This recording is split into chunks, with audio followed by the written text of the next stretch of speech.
Pritamrit presents audiobook Autobiography of Pritam Das Katyal, Part 1. This autobiography was written by him during the years of 1970s. The narration is being done by Rajiv Katyal. On 1st January 1931, in Multan city of undivided India, Pritam Das was born. The chart of Katyal family and some other informations were shared with him by his father Shri Atam Prakash Katyal.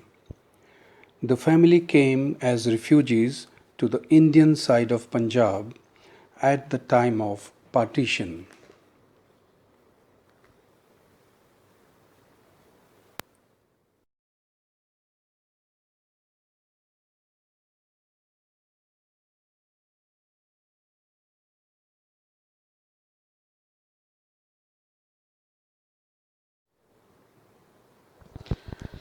Page 1. It was on the day of 1st January 1931 that I was born in a Zamindar Hindu respectable family at Multan city, Mohalla Maharajanwala, inside Park Gate, Dunia Jandi, now in Pakistan.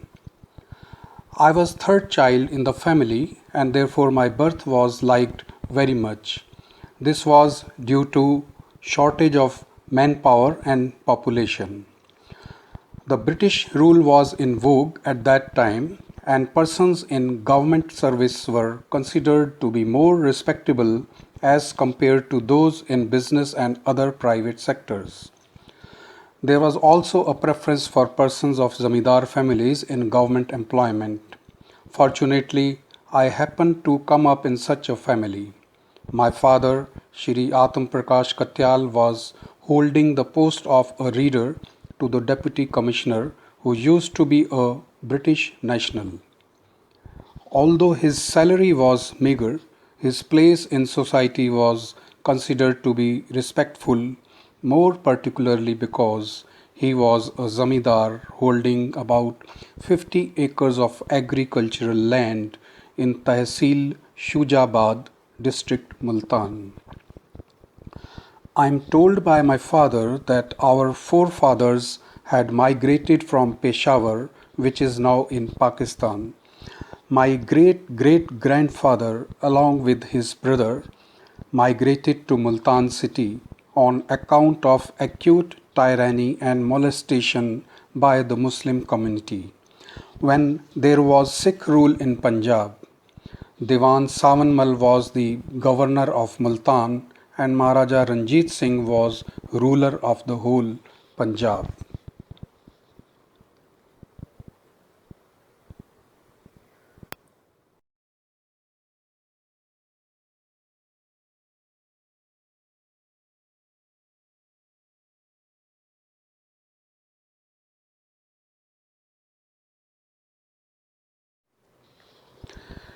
Page 2. It is said that most of Katyal families settled in Jhang district, but a few families, in which my forefathers were one, settled in Multan district. A piece of land was purchased by him which turned to be a permanent place of our living for our next generation. It was customary at that time that home once made by forefathers was like to be retained at all costs by the successors. My great grandfather Raja Kudanmal was gifted 50 acres of agricultural land in Tehsil Shujabad, district Multan, by the then governor Diwan Savanmal in token of his good services having rendered to the governor. Our great grandfather Lala Parasram was known to be a saintly type man. He was not doing any regular profession for meeting with the family needs, but the income from agricultural land being held by him was a constant source of their livelihood. He was very fond of pilgrimage and every year used to visit one place or the other. In the absence of any means of transportation, he, in the company of friends and relatives, used to walk miles together or visiting religious places like Hardwar. It is said that he was generally out of his town and away from his family for about 6 months in a year and was all the time leading a carefree life but devoted to religion and God. By chance, the agricultural land, having been inherited by him, was a source of income to his family left behind. The output of the land was considered to be fairly substantial and sufficient to meet with all requirements. He died at the middle age of 40 years, leaving the entire burden on his wife, who with great difficulties brought up his two sons and three daughters.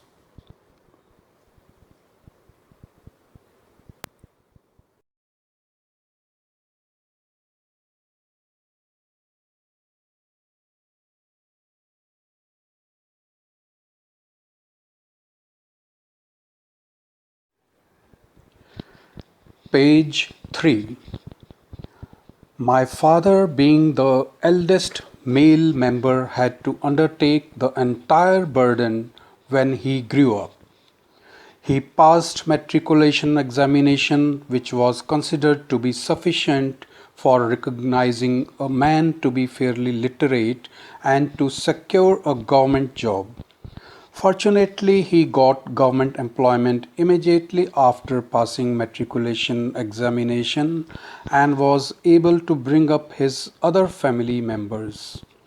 He does not remember to have seen his father in his awareness and had to shoulder all the responsibilities with regard to the education, marriages, and other requirements of his younger brother and three sisters.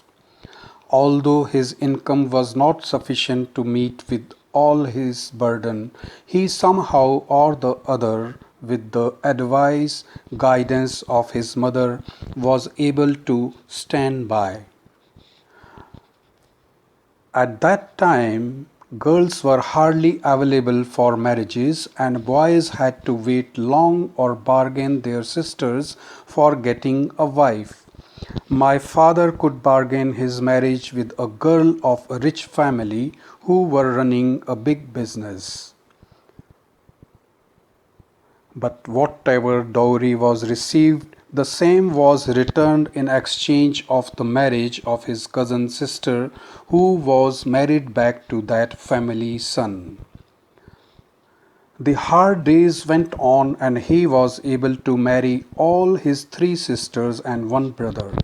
In the meantime, his eldest married sister expired, and the other was widowed, who came back to his house, her in laws having declined to keep her.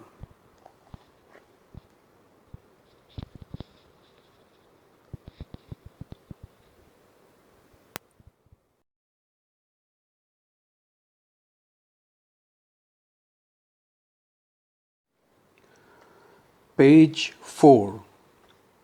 By and by, the whole responsibilities were overcome, and again my father was bestowed with four sons and four daughters.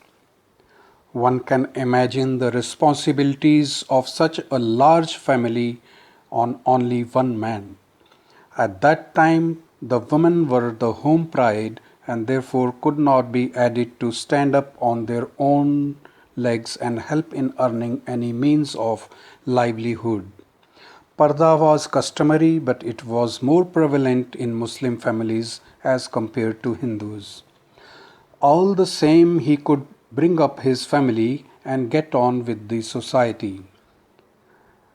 His younger brother could be educated up to middle class, and with a dispensing course, he was able to get a job of dispenser in a municipal dispensary. About immediately after that, he was married and therefore could be self sufficient. The two houses left by forefathers were divided by them. The bigger house came to my father's side, who paid some compensation to his younger brother in lieu thereof. So both started with their married lives, and the widowed sister remained with my father, being the oldest male member. Both of them renovated their houses so as to make them worth living. Our house was two-storied, all having remained with us. It was let off only when my father was transferred to Khanewal Tehsil and a few other places. Although there was a beginning of scientific comforts having been provided in some houses there, no electricity or fans were fitted in our house. As far as I could imagine, it was not due to lack of financial aspect, but my father having not believing in such amenities and considering the same to be risky, and he was not inclined for the same. Page 5. To say something about Multan city, my family's hometown, it may be added that it was an ancient town inhabited since the rule of Diwan Mulraj. After domination of British, it spread like a big town with a big cantonment. In all, there was a population of nearly 2 lakhs, out of which about two-thirds with Muslims and remaining with Hindus.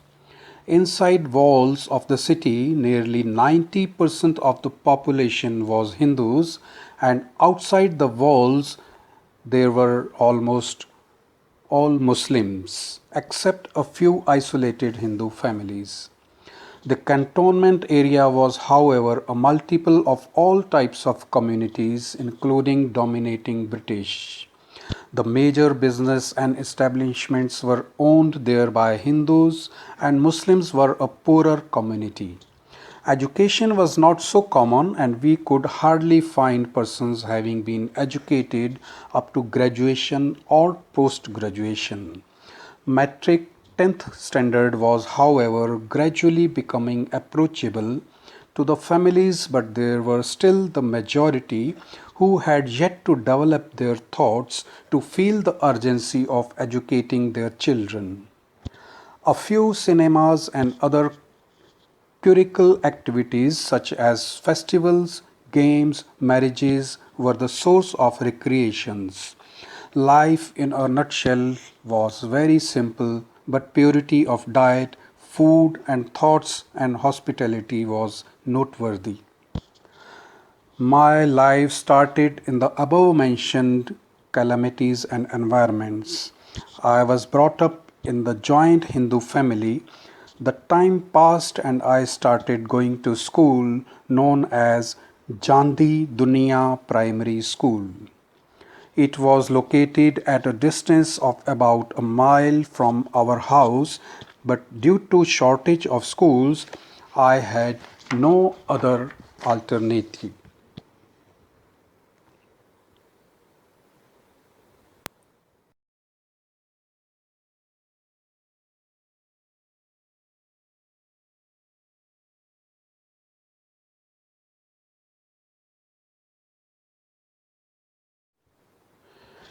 Page 6.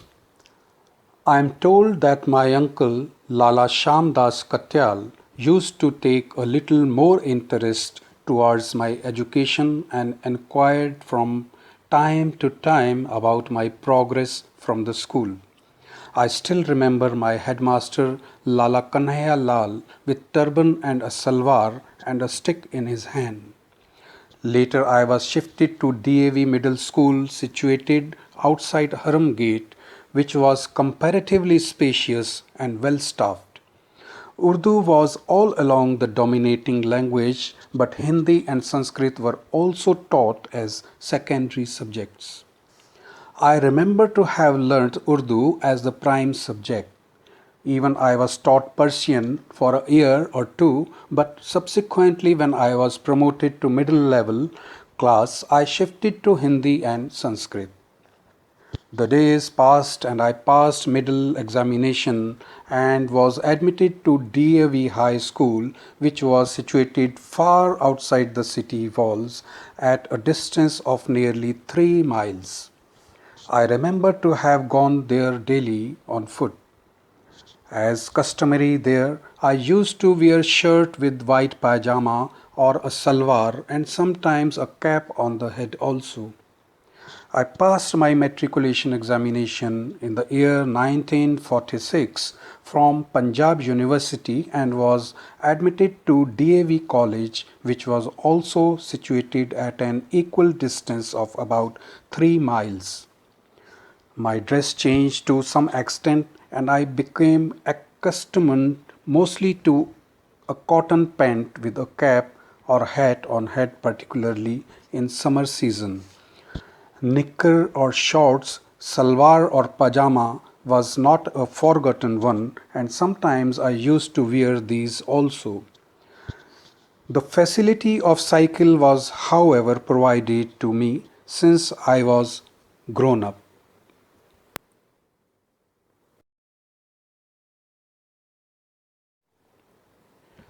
Page 7. One day I, in the company of my nearest colleague friend named Chaman Lal, was returning by my cycle from college. Both of us fell down on the roadside, and in the meantime, two bullocks cart crossed over my left arm, which was half fractured. A military man came to my rescue and he brought me along with my cycle to my house. Fearing that he may have to face some unpleasant or threatening words, my colleague fled away from there. Perhaps he felt himself to be guilty of having been fallen due to his mistake of running the cycles as we were driving our respective cycles shoulder to shoulder, and I, being on the right side of the road, fell down. Fortunately, my uncle happened to be a dispenser in the local municipal hospital, and he took me to that doctor, and on his advice I was taken to civil hospital where my wounds and fractures were aided medically. After about 4 months' time, the plaster on my arm was removed and I could have a sigh of relief. I remember to have a reasonably vast and good friendly circle, say about a dozen mohalla friends and a number of school friends. Playing with each other different games after school hours was a continuous process. Group conflicts and rivalries were also a natural phenomenon. In the evening, our usual routine was to go to cantonment where we used to play badminton. I was quite a good player of badminton, but football and cricket were also not unfamiliar to me. I also used to do swimming in a pool, although prevented by parents too often.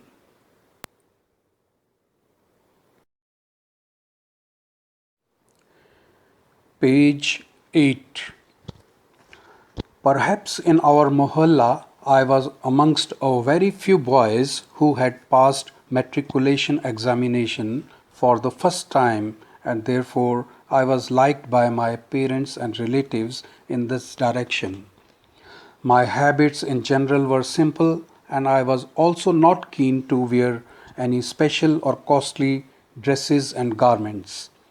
My elder brother, however, was keen for particular dresses, and somehow or the other, parents used to satisfy his demands.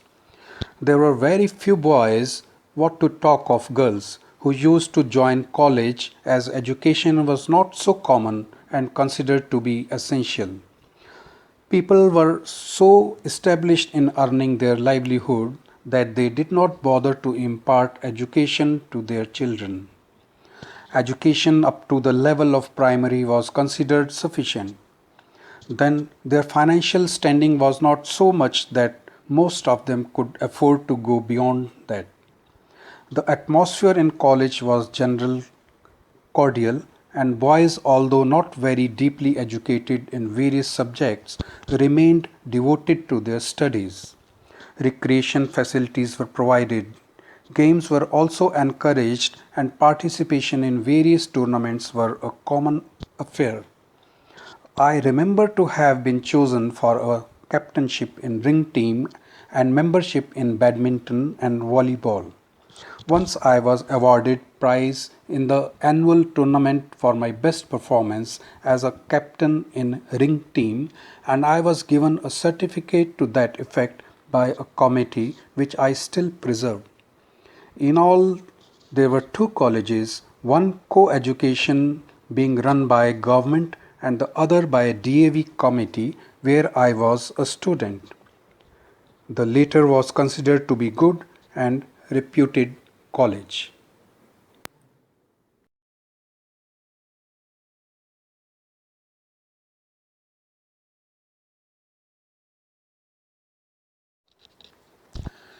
Page 9. The days went on when my first year 11th class examination came near, and we concentrated much towards studies and appeared in the final examinations. But before our result, political events changed. Bad elements were instigated by politically motivated people. Demonstrations and slogans of freedom movement were shadowed everywhere in the country. British rule, which had been in existence for more than a decade, was shaken. Leaders all over the country demanded for a free India, and the movement came to its climax that it became difficult for the British dominants to control the atmosphere, and they had to yield to the demand. Meetings were held amongst leaders of various committees, but no agreed decision could come out. Ultimately, it was decided to partition the country into two parts on the basis of population of Muslims and Hindus, which is now known as Pakistan and India. This partition came out as both the communities could not come to an agreed settlement, and British people also wanted such a division so that it may lead to continuous conflicts between the two, and they could again intervene and continue to be the rulers. But wisdom prevailed between the two, and they could control their own affairs themselves. At that time, communal riots spread and the whole law and order was disturbed. Gundaism, lootings, and molestation was very common. Even the student community was instigated, and they carried processions throughout the city demanding for a free India. On account of breakdown of law and order, there was so much panic that people were afraid of coming out of their houses.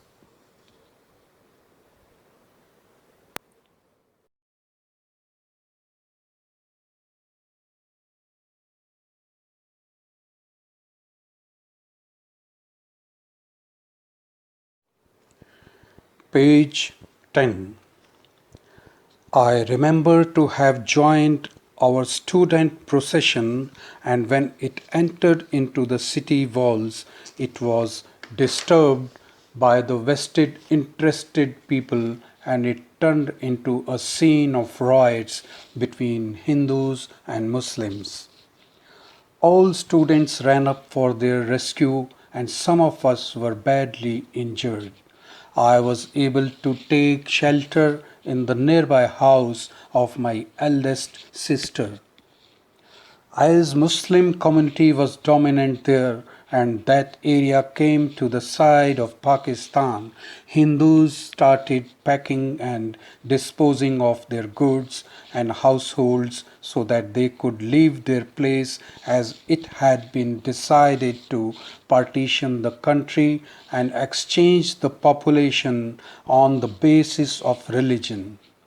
However, willing persons could stay at their places, but who would remain in such a panicky atmosphere where all the time communal riots followed by fear amongst people was prevalent? About 90% of the Hindus migrated to India and left their homes. We were also the same victims. Let me narrate how we reached India under tyranny and fear of the dominant Muslim community. It was decided by the government that passes would be issued to the persons required to be migrated, and government servants will get priority in this regard. So, although a pass was issued to my father, being a government servant, the same proved to be of no use, as in the meantime such a system was discontinued and people began to leave their homes on first come, first leave basis. In other words, people who were able to reach the place of train or other transportation used to be picked up, as lot of people used to try their luck for getting a place into the train, and it became impossible to accommodate all of them. It was decided to set up camps where people could come and stay after leaving their homes, and from where they could get into the trains in batches.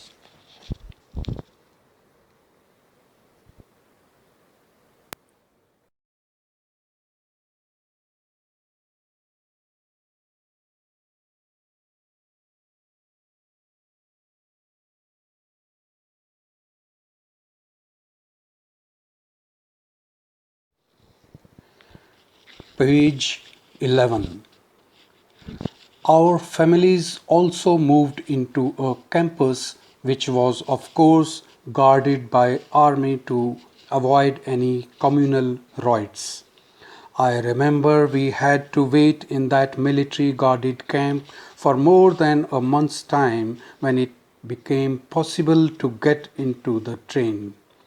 We had carried all our little belongings and luggage ourselves, and fortunately, one servant who was very keen to go to India under our shadow helped us in picking up the heavy luggage and keeping the same in the train.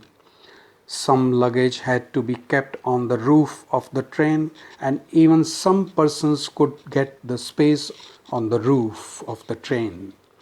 The train became so congested and suffocated with the stream of people that the little children used to cry as outside sunshine and open air was not approaching them. Even for grown up persons, it was very inconvenient and like a jail.